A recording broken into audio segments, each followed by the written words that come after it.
so I'm gonna talk the whole time, even if there's nobody down here in the chat. I just wanted to update you guys and do, just post. It's been a few days. It's been busy with my recovery, of course. Going to grief like I have, should. It's a little exhausting, but the way I look at it, it's better than what I was doing before, right? Um, so I'm proud of myself for once. I know I've said that a couple of times before, but I truly am. And it's just a weird feeling too. Like now I can look at myself in the mirror. Now I have confidence when I go places, or even just here at home. Like that's an amazing thing to get your confidence. Um, like before, I would just bullshit and be like, I don't care how I look. I don't care. Blah blah blah. But you can't honestly mean that until you actually have confidence, and I had none. So I think I was just saying it, but now, like, I really feel that way. Um, no, I'm gonna take that back. I don't feel that way. I do care what people think sometimes. Not that I'm ashamed, because I'm not. Like, don't be ashamed, especially if you're getting help. Don't be ashamed, period, because one day you'll turn your life around if you really want to. You can and you will. You can do anything. I always thought I could never do anything, that I wouldn't amount to anything. I'd be a piece of shit the rest of my life, just a piece of shit druggie. And now look at me. I'm in recovery. I'm a month and 3 days clean. And I've had maybe like 2 moments where I craved it, but I just let it go. And I'm going to show you some of my coping mechanisms. I'm going to show you what I do daily now. It really helps though, like honestly. If you are an addict in recovery, or literally just an addict, and you are looking for that little piece of hope and that little piece of motivation, or like if you're in recovery and you need something to help you boost your motivation, I recommend this book. Okay, it's the most common book out there.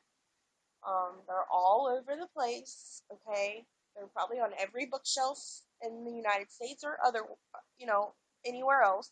I'm sure it's in like Canada, London. I'm sure it's all over the world, guys. Narcotics Anonymous. I love this book. Like the beginning can be kind of boring, but it's important to read. And I'm a pretty fast reader. I've always excelled um, in language arts, English class, all that. I've always been, anyways. In the back, though, if you guys don't know this, there are stories, literally stories of people and their stories of how, they came to be an addict, how they got clean, what helped them. It's usually like their higher power and their family, stuff like that. But you just might relate to a couple of these stories. I've related to one so far. It really touched my heart. Um, I'm gonna read something to you. Sorry if it's boring to you. Okay. Recovery and Relapse, Chapter 7. I'm going to read this page. It says, many people think that recovery is simply a matter of not using drugs. Here, I'm going to put my headphones on just in case this echoes. I want you guys to hear this part, guys. If this bores you, you guys can click away. That's up to you. Alright, now I got my headphones on. Maybe it'll sound better. I don't know how it sounds until it posts, so I'm not on the receiving end of this yet. It hasn't posted yet. Anyways, it says, many people think that recovery is simply a matter of not using drugs. They consider a relapse a sign of complete failure, and long periods of abstinence a sign of complete success. We in the recovery program have found that this perception is too simplistic. After a member has had some involvement in our fellowship, a relapse may be the jarring experience that brings about a more rigorous application of the program. By the same token, we have observed some members who remain abstinent for long periods of time, whose dishonesty and self deceit still prevent them from enjoying complete recovery and acceptance within society. Complete and continuous abstinence, however, and close association with others and groups is still the best ground for growth. Although all addicts are basically the same in kind, we do as individuals differ in degree of sickness and rate of recovery. There may be times when a relapse lays the groundwork for complete freedom. At other times, that freedom can only be achieved by a grim and obstinate willfulness to hang on to abstinence, come hell or high water, until a crisis passes. An addict who by any means can lose, even for a time, the need or desire to use and has free choice over impulsive thinking and compulsive action, has reached a turning point that may be the decisive factor in his recovery. The feeling of true independence and freedom hangs here at times in the balance. To step out alone and run our own lives again draws us, yet we seem to know what we have has come from dependence on a power greater than ourselves, and from the giving and receiving of help from others in acts of empathy. Many times in our recovery, the old bugaboos will haunt us. Life may again become meaningless, monotonous, and boring. We may tire mentally in repeating our new ideas and tire physically in our new activities. Yet we know that if we fail to repeat them, we will surely take up our old practices. This is very true, guys. We suspect that if we do not use what we have, we will lose what we have. These times are often the periods of our greatest growth. Our minds and bodies seem tired of it all, yet the dynamic forces of change or true conversion deep within may be working to give us the answers that alter our inner motivations and change our lives. Guys, there's a reason I'm reading this to you. I haven't relapsed, okay? I am a month and 3 days clean. It might be 4 days. I'll look. I have a counter on my phone. I set it the day I got clean, downloaded the app that day, and it was important for me to keep track of it. But the reason I'm reading that to you guys is because I was just talking about how exhausting my program is. I go up there, I'm there all day, 3-4 days a week for 3 or 4 hours, sometimes longer. And we do the same, not really the same things, basically the same things every time we go. Okay, and this does get to be repetitive, okay? And it can really tear you down when you're in the mind frame that is an addict. It doesn't mean we're gonna fail. It just means we need something to keep us grounded. This book helps me do that. Also, what I want to talk to you about what I've been doing that also brings me very much joy and relaxation and just I know you're getting where I'm going, guys. Okay? I color. I love to color now. I used to love it growing up. I mean, even as a teenager, I loved it. But this brings me so much joy. It's not even funny. There's one I'm doing now. If I get stuck, I'll move on to another one, and that's what I've kind of been doing here lately. If I can find the one I was working on before that, I'll show it to you. It should have been, yeah, this one right here. Yellow is one of my favorite colors, so is purple and red. It's calming. It even says in the front of the book, let me see, it says, the most relaxing colors are cool shades, such as greens, blues, and purples. If you'd rather splash bold, bright hues like red, yellow, or orange, feel free. So, I mean, to me, yellow is a happy color. Red is happy. Purple makes me happy. That's like my favorite color right now is purple. But anyways, I go on. This really helps me. It really helps me to keep my mind busy. It helps me to calm down, unwind. Like yesterday, I was absolutely exhausted. Oh my god, and I was getting irritable, which doesn't really happen to me anymore. Okay, it can happen. It just hasn't. But it did yesterday, like last night. I was so irritable. I just wanted to be left alone. I wished I had, I don't know. I just wished I was in a room by myself doing whatever to so I just decided I'm gonna color. I started when I got home from group, and then I went back out, got my medicine. Before that, I was running around running errands with the person that drives me home every day from group. So, I mean, I was just worn out, and I was just getting cranky and just overwhelmed. That's a big one. I get very, very overwhelmed if I'm not careful. So yeah, I just started coloring, and then today, I was supposed to have a therapy appointment today, but it got canceled because the weather was bad, really bad. Like you couldn't see like 2 inches in front of you driving on the road, so that sucked. So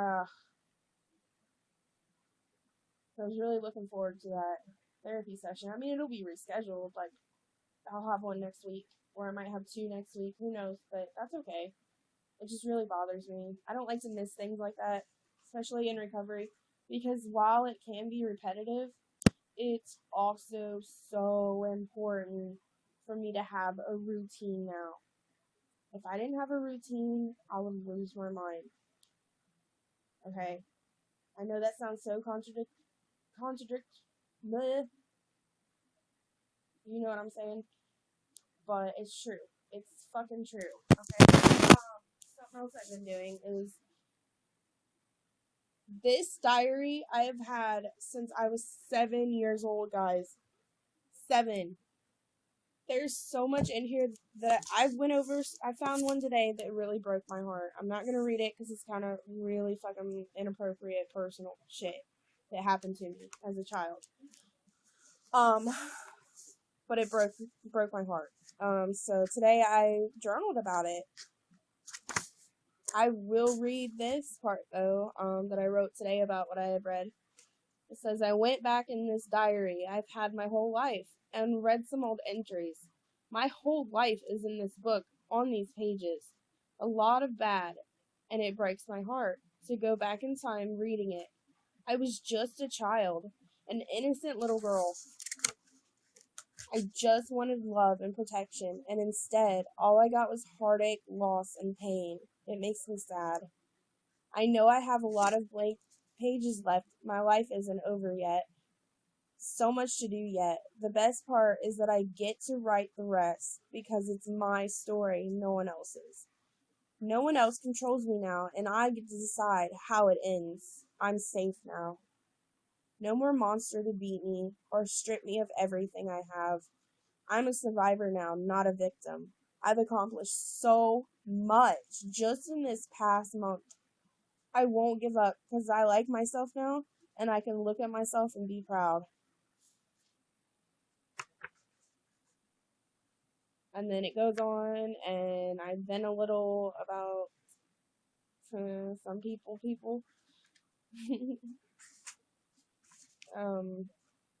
Now that I'm not numb all the time, I'm feeling everything. Kind of annoying though, because when people get on my freaking goddamn nerves, I want to strangle them. And it never used to be that way. I was so freaking passive.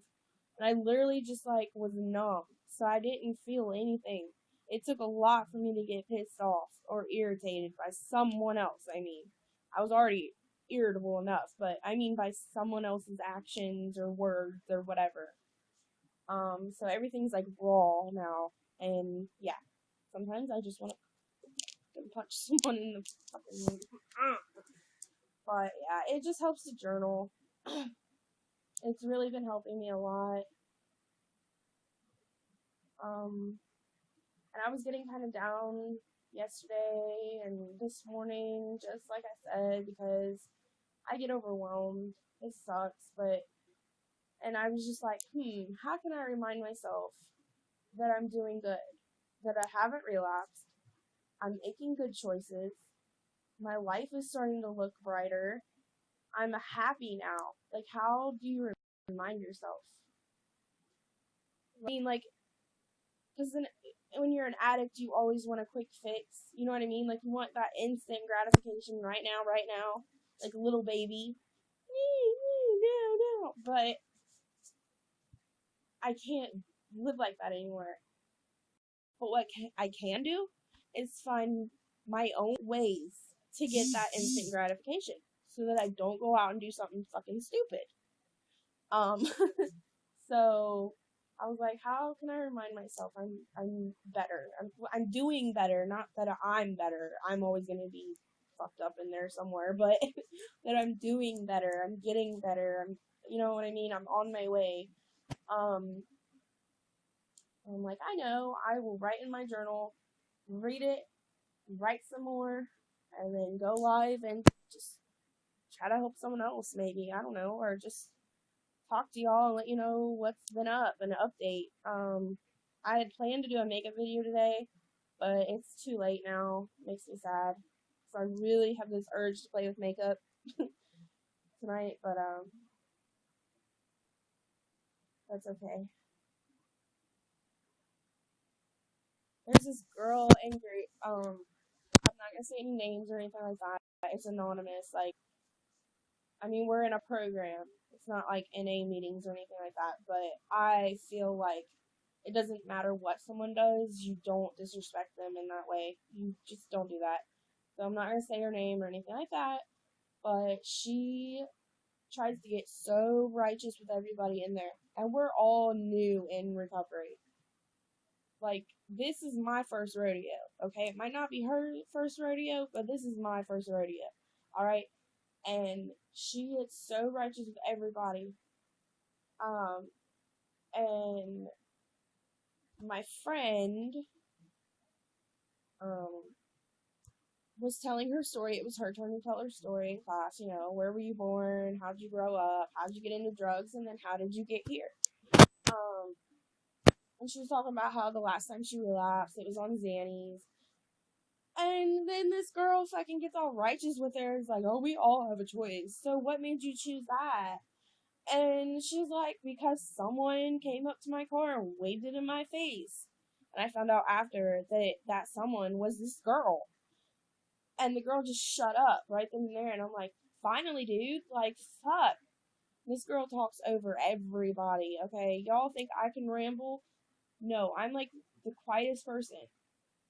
And even when I go to speak up, she yells like this. Blah, blah, blah, blah, blah. And I'm like, what the fuck, dude? Like, let someone else talk. Anyways, I wrote it all down. I had to get it out. That's just another example of how now that I'm not numb, fucking everything is raw. And sometimes I just want to, like,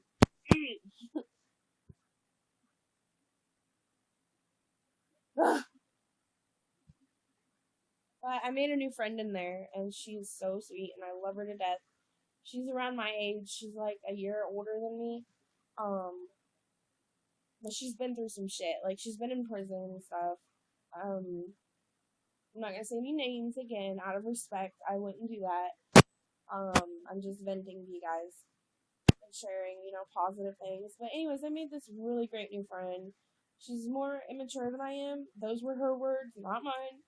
And she's like, I usually don't get along with females. I said, me neither. But I get along with everybody, though. And she goes, I think it's because you're chill, you're laid back, and you're more mature. She's like, you're really mature for your age. I'm like, thank you. She's like, I'm way immature compared to you. I'm like, it's alright, honey. We all have to grow at some point. You know what I mean? I like her, though. Like, I can kind of see what she's talking about. But on the other hand, no. Like, she's responsible now. Like, everyone's irresponsible when they're using. But she's, like, responsible. Like, I can see that in her. You know what I mean? So, she's really cool.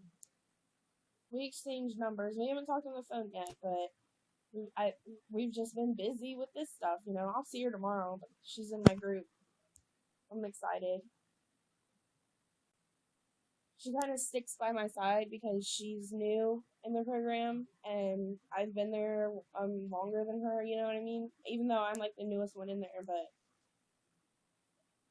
she just seems to really like me, and I like her too. So I'm excited for that. You know, like I was so scared about making friends sober. Like, I had enough trouble making friends not sober. Like, it was bad. I just wasn't, I was emotionless. Like, and not on purpose, just like I said, it was numb. Like, oh my God, like someone would come to me and they would be in complete meltdown, and I would not get that social cue at all. Like that emotional cue, like, yo, your friend is freaking out right now. You need to do something. You need to put some emotion into this. Instead of being like, oh no, I'm sorry. Like, that doesn't cut it. Like, you need to be there for them. And I just could not see it. Like, someone could fucking be. I'm literally having a mental fucking breakdown. Trying to talk to me to get help from me. And comfort. And I would just be like, oh no, I'm sorry. Like, that doesn't fucking cut it, dude. Like, anyways, ugh.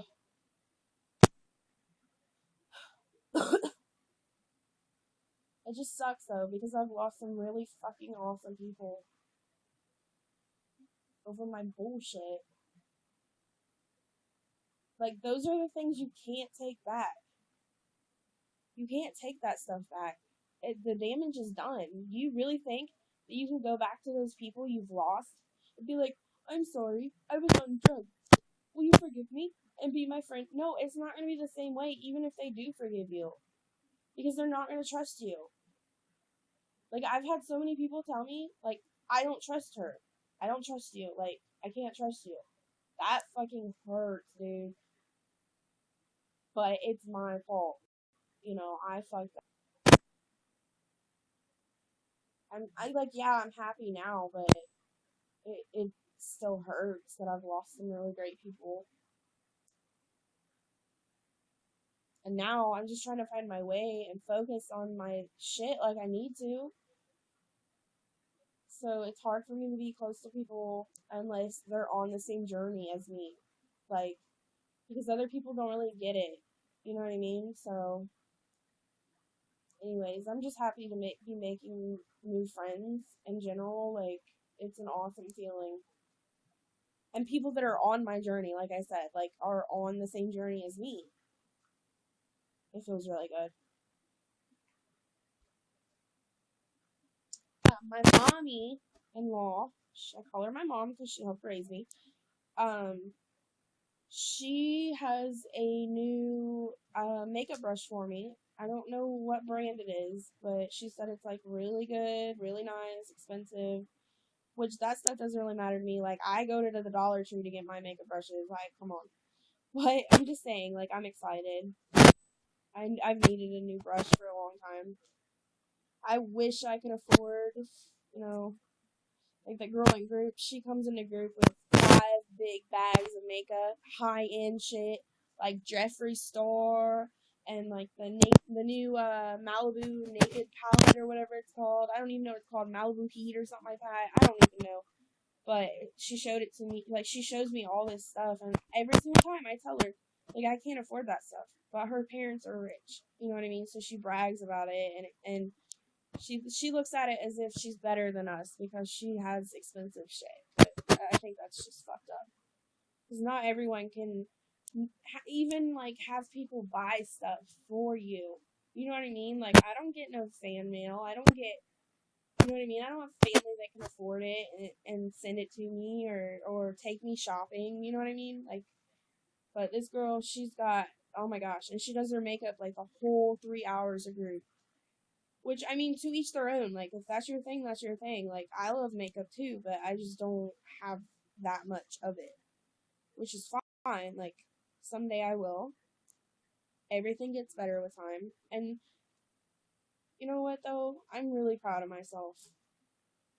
I am. I can't say that enough. I couldn't even look at myself in the fucking mirror before, guys. Hello, everybody. I'm just giving everybody an update on my life and how I'm doing, and, yeah. Kind of just venting a little bit.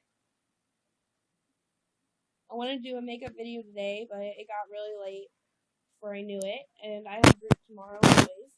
If I can get up early enough tomorrow, I will do a makeup video and post it, like, on my way to group. I think that would be really cool, because I haven't done one in so long, and I have a strong urge to do makeup. Oh my god, it's so bad, guys. But y'all people always come in at the end of my streams, like, y'all are goofs. But anyways, yeah.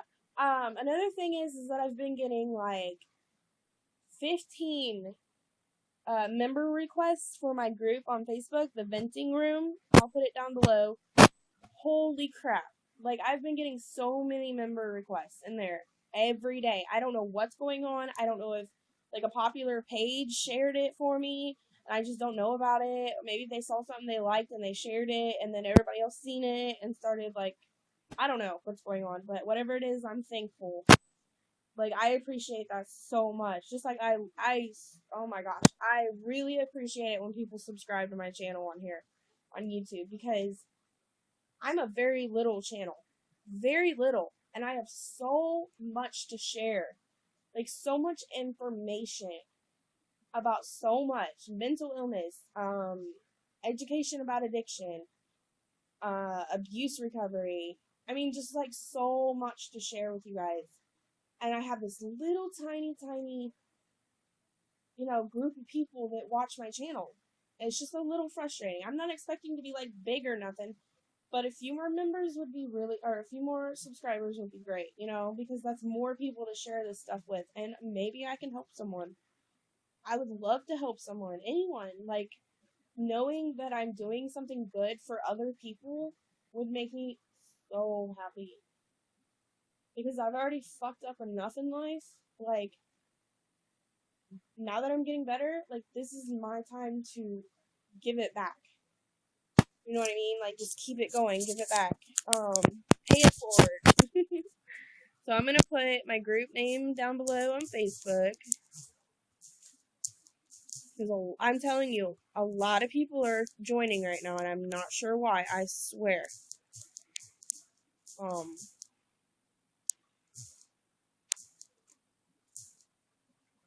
Okay, there's that. And then my channel.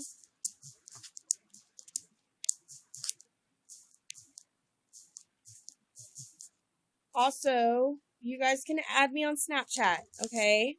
Don't be afraid to add me on Snapchat, because I talk about my life on there too. All about my recovery, my journey on recovery, and all about my life. I have a daughter, she's 4. Just, you know what I mean? If you guys are interested to know about my journey with mental illness, my journey with recovery from addiction, just all of that stuff, it's on my Snapchat. And I'm pretty freaking goofy. I'm just saying. I'm no one special though, but I'm goofy. My ear just popped because I took the headphones off, and then I'm gonna do this. Because I know I sometimes echo without these. Now I look funny. But anyways, guys, that's all I had to say. If you missed most of this live stream, which you probably have, go to my YouTube channel to watch the rest. It's really, like I said, it's just an update and venting. I really needed to vent. But I love you guys. I hope you guys have a great night. And hopefully I might be back on later. It just depends. Probably not. I don't know. But I'm going to try to do a makeup video tomorrow before group. Okay? So, good night, everyone. Bye.